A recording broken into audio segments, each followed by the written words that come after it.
নমস্কার, আমি অন্তি। আমার আরও একটি ভ্লগে সবাইকে স্বাগত। আজ বৃহস্পতিবার, তার উপরে আজ একাদশী।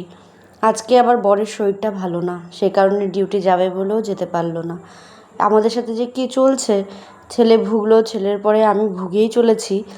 এরপর ওর বাবার পালা। ওর বাবারও শরীর ভীষণ খারাপ। ওর বাবাও এখন গা হাত পা ব্যথা, কী জানি জ্বর আসে কি না। আর তার মধ্যে একাদশী, তাই ওর বাবাকে জিজ্ঞাসা করলাম আজকে লুচি খাবে? বলছে এখন আর লুচি খাবো না, তা পরোটা বানাও। তা মাই সব করে রেখেছে, ঘুগনি করেছে, পরোটাও করেছে মা, কিন্তু যেহেতু ময়দা দিয়ে মাখা, সেই কারণে সবারটার মা করেনি। যখন যে খাচ্ছে তাকে ভেজে দিচ্ছে। তা আমরা যখন ঘুম থেকে উঠেছি মা তখন অন্য কাজ করছিল, তাই আমিই বললাম আমিই করে নিই, এই টুকটুক কাজ তো পারছি। আসলে কী বলো তো, এইটুকু কাজ করতে গেলে কাজ করছি মনের জোরে, যে কাজটা শেষ হয়ে যাচ্ছে তখন একটুখানি শ্বাস নিতে কষ্ট হচ্ছে, শরীরটা দুর্বল লাগছে। এটাও দুর্বলতার কারণেই হচ্ছে ঠিকই। আর এই দেখো এদিকে ঘুগনি করেছে, তা খাবো কি? বরকে খাবার ধরে দিয়ে এসছে, আমি সে আবার একটু শুলাম, এখনও বিছানা তুলিনি। আর ছেলে দেখো সে কী করছে, এখানে ওই যে ওই ড্রাম হয় না, ড্রামে সেই লাঠিগুলো ছোটোবেলার, ওই ড্রাম তো ফাটিয়ে ফুটিয়ে একাকার, লাঠিটা আছে সেটা নিয়ে এসে ওই আমার স্ট্যান্ডের মধ্যে নিয়ে খেলা করছে। ও যা পায় তাই ওর খেলনা হয়ে যায়। তবে আগের বারের তুলনায় এইবার একটু দুষ্টুমিটা কমেছে, এটা একটু যা রক্ষে। আসলে শরীরটা ওরও দুর্বল, তাই বলে দুষ্টুমি কিন্তু কমেনি। দোকানে গিয়ে ফেলে দেওয়া, ঘরচোর জিনিসপত্র ওলট পালট করা, ভাঙচুর করা সবই কিন্তু করছে। কিন্তু একটু শান্ত হয়েছে, কি আগের মতন অতটা না, পরিমাণে কমেছে। এখন একটু খেলছে, বড়ও হয়েছে। আর এই দেখো ওর বাবা এসে ওকে বিছানায় তুলে দিয়েছে, আর সেই বন্দুক ওর জন্মদিনের সময় ওর বাবা কিনে দিয়েছিল, সেটা ভেঙে ভুঙে একাকার, ওটা নিয়েই খেলে যাচ্ছে আসার পর থেকে। তাও শান্ত, যে একটা কিছু নিয়ে তো অন্তত চুপ করে বসে আছে। আমার ছেলের অবস্থা এখানে আসলে কেমন হয় বলো তো, ওই বাঁধা গরু ছাড়া পাওয়ার মতন। আর ওই জন্য পাশের বাড়ি যে মুন্সি ঠাকুমার, আগে তোমরা দেখেছো অনেকেই যারা আমার পুরনো ভিডিও দেখেছো, ওই ঠাকুমার বোনইনি। সেই আমাবুচি হয় তো, ওনারা নিয়ম করে পালন করে, ওনারা ব্রাহ্মণ। সেই কারণে রোজ যে প্রসাদটা ওনারা খায়, ওনারা জাল দিয়ে কোনো খাবার খায় না, মাটি পাড়ায় না, যাই ওইটা ওনাদের নিয়ম। তো সেই প্রসাদগুলো প্রত্যেক দিন আমাদের দেয়। আমি যে কদিন গেছি বাড়িতে সে কদিন আমিও পেয়েছি। আর আমি যাওয়ার আগে থেকে তো অম্বুচি লেগেছে, তা তখন মাকে দিত প্রসাদ। তো এখনও মাকেই ডেকেছে, জানে না আমি গেছি, তো আমি প্রসাদ নিতে গেছি পরে কথা বলছে। ইনি হচ্ছে ওই ঠাকুমারই বোন।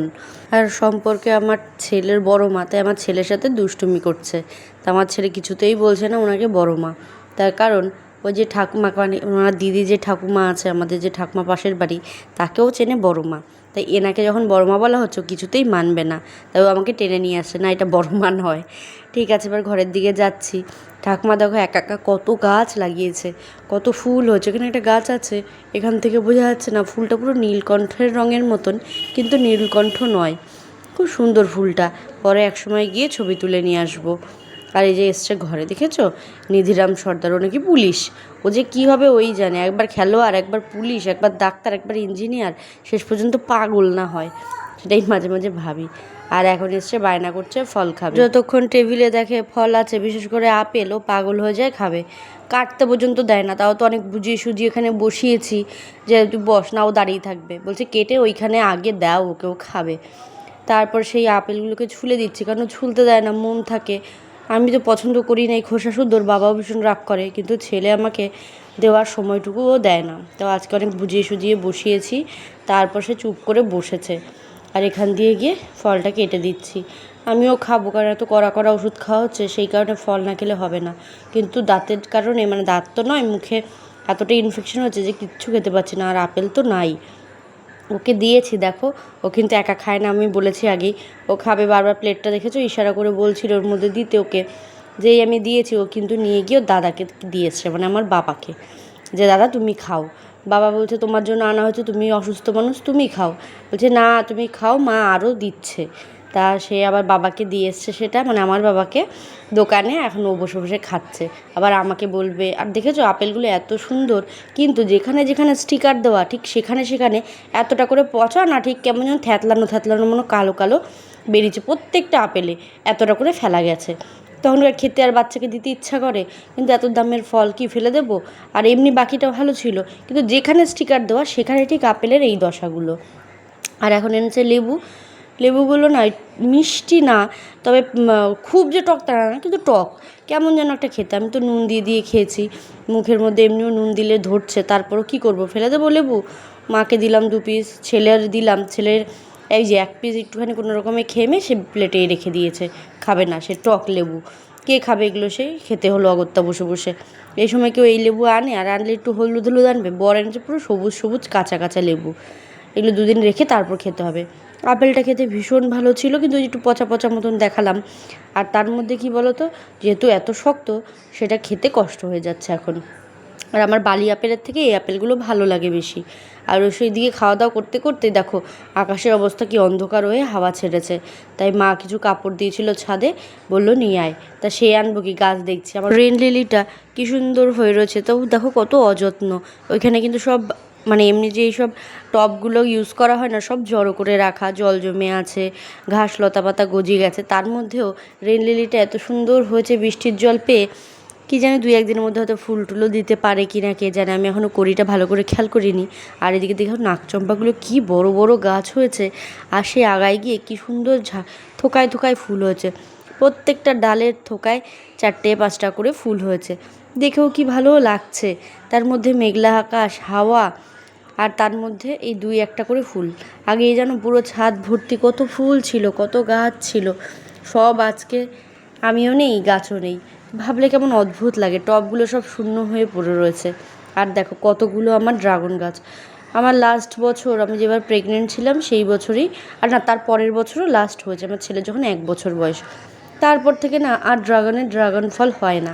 জানি না যত্নের কারণে না কি, গাছের খাবার প্রয়োজন, আর সবসময় তো আমি থাকি না, সেই কারণে এইসব গাছের যত্ন নেওয়া আমার পক্ষে সম্ভব না। আর 2 দিনের জন্য আসি, দেখোই তো রান্নাঘরেই বেশি সময় যায়, আমি কোথাও যেতেও পারি না আশেপাশে।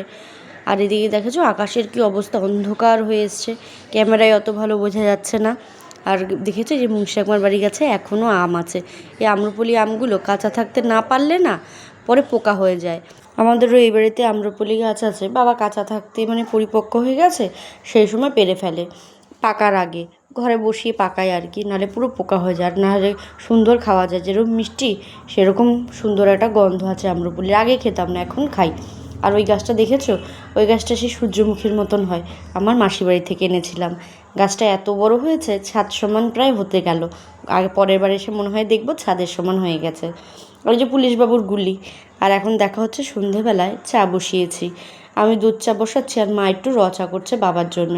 র চা ঠিক না, বাবারও শরীরটা ভালো নয়, ঠান্ডা জ্বর সবারই লাগবে, যেহেতু আমরা এসছি, বাবা একটু খুক করছে, সেই কারণে বাবাকে ওই আদা, তারপর গোটা গরম মশলা আর কি, গরম মশলার মধ্যে লং, এলাচ, দারচিনি সবই একটু থেতো করে জলে ফুটিয়ে দিচ্ছে, চিনি ছাড়া। এটা খেলে বাবার একটু উপকারী হয়। আর এদিকে দেখো যেহেতু একাদশী, সকালবেলা তো পরোটা টরোটা খাওয়া হয়েছে, দুপুরে আমি ডালিয়া খাওয়া হয়েছে, তাই রাতের বেলা এখন লুচি আর সাদা আলুর তরকারি হবে। আর সকালে যে ঘুগনিটা করা হয়েছে ওটা পুরো ধরাই রয়েছে, ধরা বলতে যা খেয়েছে বরই খেয়েছে। এমনিও ঘুগনি আমাদের খুব বেশি যে পছন্দের তা না, তার মধ্যে নিরামিষ ঘুগনি তো কেউই খায়নি, বরমশাই একাই 1 গামলা খেয়েছে আর কি। আর এখান দিয়ে দেখো একটু জিরে ফোড়ন দিয়েছি, তার মধ্যে আলু আর টমেটো কাঁচা লঙ্কা দিয়ে দিয়েছি, কাঁচা লঙ্কা 2টো দিয়েছি, একদম ছোট ছোট দেখে, ওই যে মুখে ঝাল লাগছে খেতে পাচ্ছি না সেই কারণে, না দিলেও হতো কিন্তু না দিলে আবার ফ্যাকাশে ফ্যাকাশে হবে সেই কারণে দিয়েছি। আর এখান দিয়ে দেখো লুচি ভেজে নিচ্ছি। ঠিক আছে, আজ তবে এটুকুই থাক, দেখা হবে অন্য কোনো ভিডিওতে। ভালো থেকো, সুস্থ থেকো, আর ভিডিওটা ভালো লাগলে একটা লাইক আর সাবস্ক্রাইব করে দিও, আর ভালোবেসে এভাবেই পাশে থেকো।